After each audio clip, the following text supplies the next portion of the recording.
नमस्कार। आज हम कुछ दिलचस्प दस्तावेजों पर नजर डाल रहे हैं। शीर्षक है परशुराम, अन्याय के विरुद्ध एक अमर योद्धा। इनमें भगवान विष्णु के जो छठे अवतार हैं परशुराम, उनकी कहानी के कुछ अहम पहलू मिलते हैं।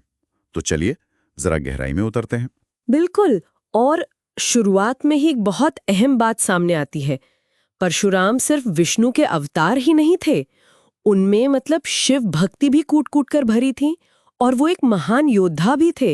ये अपने आप में एक अनोखा संगम है ना? हाँ बिल्कुल, एक ही व्यक्ति में विष्णु का अंश और शिव की गहरी भक्ति। स्रोत इस बात पर भी जोर देते हैं कि उनका एक बहुत बड़ा मकसद था, वो था धरती से अन्याय को मिटाना। जी हाँ, और इसी वजह से हमें उनके क्षत्रियों के साथ जो संघर्ष हुए उनका जिक्र मिलता है।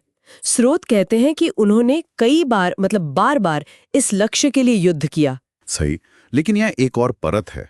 हाँ, इन लेखों के मुताबिक उनका जो क्रोध था और जो उनकी तपस्या थी, दोनों का एक ही लक्ष्य था, न्याय की स्थापना। बिल्कुल सही कहा। ऐसा नहीं कि उनका गुस्सा यूं ही था बेवजह।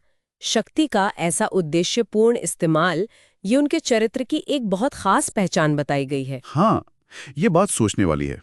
शक्ति सिर्फ ताकत नहीं, वो एक जिम्मेदारी भी है। लेकिन स्रोत में एक और बात है जो इससे भी ज्यादा आप कह सकते हैं हैरान करती है। अच्छा, कौन सी बात? उनका अमरत्व। ओह हाँ, अमरत्व। हाँ, मतलब इन दस्तावेजों के हिसाब से वे आज भी जीवित हैं। जी हाँ, बिल्कुल। और ये अमरता सिर्फ कोई वरदान नहीं है, इसका एक खास मकसद है, एक उद्देश्य है।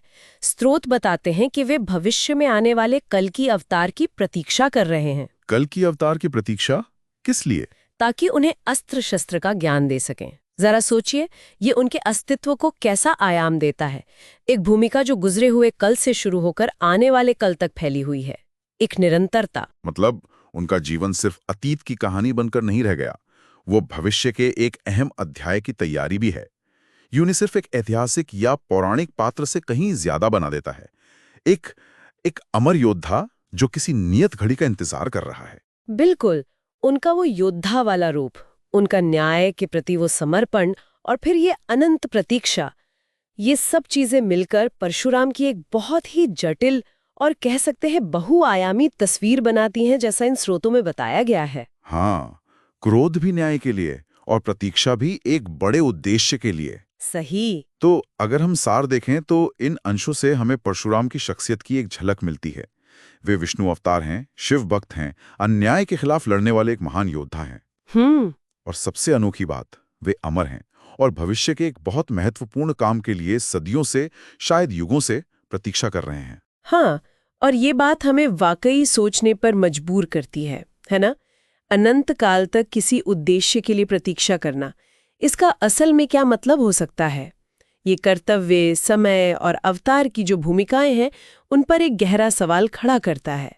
स्रोत हमें परशुराम के बारे में ये जानकारी तो देते हैं, पर ये विचार हमारे लिए छोड़ जाते हैं कि इस अनंत इंतजार के मायने क्या हो सकते हैं। ये वाकई में आगे सोचने और खोजने के लिए एक दिलचस्प बिंदु है।